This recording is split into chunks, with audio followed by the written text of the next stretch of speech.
Hace un par de años me gradué de comunicación.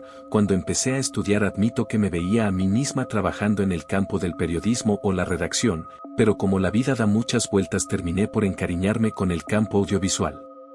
Desde siempre me había gustado mucho el cine y espero un día dedicarme por completo a hacer películas. No es un medio sencillo. Trabajo editando videos en una empresa de publicidad, pero tengo varios proyectos personales y un par de colegas con los que planeamos realizar nuestros propios cortos, y es sobre uno de estos rodajes de un cortometraje de terror que decidimos filmar sobre el que voy a contarles. Marina es una amiga con la que comparto departamento y a quien conozco desde hace muchos años. Ella me dijo que tenía una idea para hacer un guión sobre una historia de terror. Quería hacer un cortometraje para que lo presentáramos en un festival que realizarían en 2 meses en la Ciudad de México. No teníamos presupuesto para hacerlo, pero ella pensaba que podíamos juntarnos con su hermana que estaba estudiando actuación y entre las 3 podíamos sacar el proyecto adelante. Me envió el guión y me pareció interesante. Era sobre una joven que es perseguida por un demonio. Decidimos que la grabación se podía hacer en nuestro departamento y acordamos hacerlo en 2 días diferentes, uno para grabar todo lo que ocurría adentro, y el otro para hacer las escenas que debían ser en exteriores y en el metro. Tuvimos que posponer en 2 ocasiones el inicio de la grabación, la primera porque la hermana de Mariana tuvo COVID y la segunda por una situación algo extraña que ocurrió en nuestro departamento. Esa noche yo estaba a punto de quedarme dormida cuando Mariana tocó la puerta de mi habitación. Parecía desconcertada, me dijo que algo raro estaba pasándole a su computadora. Me mostró la pantalla, estaba negra y se veían letras y números, como códigos. Pensé que podía ser un virus cuando de la nada se arregló y apareció en la pantalla un archivo de Word en blanco. Me dijo que había estado trabajando en la corrección de unos diálogos del guión cuando se levantó por unos minutos al baño. Por supuesto guardó el documento antes de irse y cuando regresó y vio la pantalla se había borrado parte del archivo. Ella se molestó e intentó recuperarlo, pero al no poder pensó que había sido algún error del programa. Tuvo que retomar y escribir de nuevo lo que ya había hecho, pero de repente los diálogos volvieron a borrarse. Ella no entendía qué estaba pasando. Activó el antivirus del equipo pero parecía estar bien, lo reinició y una vez más empezó a escribir. No llevaba mucho cuando empezaron a aparecer letras sin sentido en el archivo y de repente la pantalla se puso negra. Fue entonces cuando fue a verme. Ella parecía bastante preocupada, pensaba que por la temática de lo que estaba escribiendo algo estaba intentando asustarla, pero a mí en ese momento me pareció algo sin importancia. Entendía que Mariana pudiera estar sugestionada por pensar tanto en la historia que estaba escribiendo, pero yo creía que todo era una casualidad y el computador había tenido algún fallo técnico. Le dije que no pensara más en eso, que utilizara mi computadora si lo necesitaba y que podíamos esperar unos días más para grabar. Planeamos la grabación un viernes en la noche. Necesitábamos que no hubiese luz de día, así que la idea era trabajar toda la madrugada hasta que el sol se asomara. Iniciamos un poco más tarde de lo previsto, pero todas estábamos haciendo bien el trabajo. La actriz era muy convincente, hasta parecía estar viendo un demonio por momentos. Entonces, cuando eran cerca de las 3 de la mañana, estábamos en medio de una toma y escuchamos un sonido, como si algo hubiese explotado, como cuando estalla un neumático a lo lejos y de golpe se fue la luz. Nos quedamos a oscuras. En ese momento sentí un escalofrío en mi cuello, pero pensé que había sido por el sonido que había logrado asustarme. Encendí la linterna de mi teléfono y noté que todas estaban intentando hacer lo mismo. Pensamos que había sido algún daño en todo el sector en el que vivíamos. Cuando me asomé por la ventana de la sala me di cuenta que las lámparas de la calle estaban encendidas. Me fijé en los apartamentos y las casas que podía ver desde allí y me di cuenta que algunos tenían luces encendidas. A pesar de la hora, entonces al ver que era probable que solo fuéramos nosotras, decidimos ir a revisar la caja de luz que estaba en la entrada del edificio. Pensamos que tal vez se habían bajado los tacos.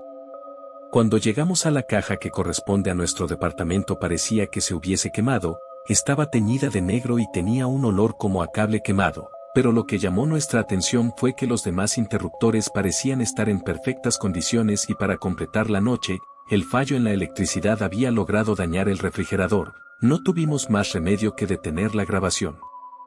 Al día siguiente llamamos a la empresa de energía, quienes nos confirmaron que no tenían registro de ningún daño en el sector, así que pedimos que fueran a revisar y cuando llegaron nos informaron que el daño había sido provocado por una sobrecarga que quemó un fusible y varios cables. Nos pareció muy extraño pues no encontramos una razón lógica para que esto hubiese pasado. Tuvimos que esperar a que solucionaran el problema y acordamos una nueva fecha para terminar de grabar nuestro cortometraje. Unos días después yo estaba revisando y editando el material que teníamos grabado de esa noche, entonces me di cuenta que uno de los audios tenía un ruido de fondo. No recordaba que hubiese ningún ruido mientras estábamos filmando. Así que me pareció algo raro. Además me di cuenta que el sonido aparecía en diferentes momentos en varias tomas, así que abrí el editor de audio para intentar arreglarlo. A medida que intentaba limpiar el sonido, el ruido empezó a escucharse más como un susurro.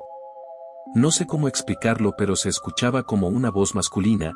Intenté aclarar aún más el audio hasta que se podía escuchar con total claridad a alguien diciendo la palabra ayuda. Me quedé helada. Le escribí un mensaje a Mariana contándole que teníamos un problema con el sonido, pero no era capaz de explicarle por texto lo que estaba ocurriendo, así que esperé a que llegara al departamento para mostrarle lo que habíamos grabado. Cuando lo escuchó estaba tan sorprendida como yo. Me dijo que ella pensaba que por el tema del proyecto estaban pasándonos cosas paranormales. En ese momento me confesó que su hermana le había escrito un poco preocupada el día siguiente a la grabación, pues esa noche en su casa había tenido un sueño en el que corría por una especie de túnel. Corría porque estaba huyendo de algo, de repente decía que no podía sentir sus piernas ni sus manos. Entonces todo se oscurecía a su alrededor y escuchaba gritos y lamentos que venían de todas partes hasta que unas manos la sujetaban de los tobillos y los brazos. Lo peor fue que al despertar de esa pesadilla notó que tenía un moretones en su brazo derecho, marcados como si alguien la hubiese agarrado con mucha fuerza. Mariana me mostró la foto que su hermana le había enviado de las marcas. Para ese momento yo no sabía qué pensar.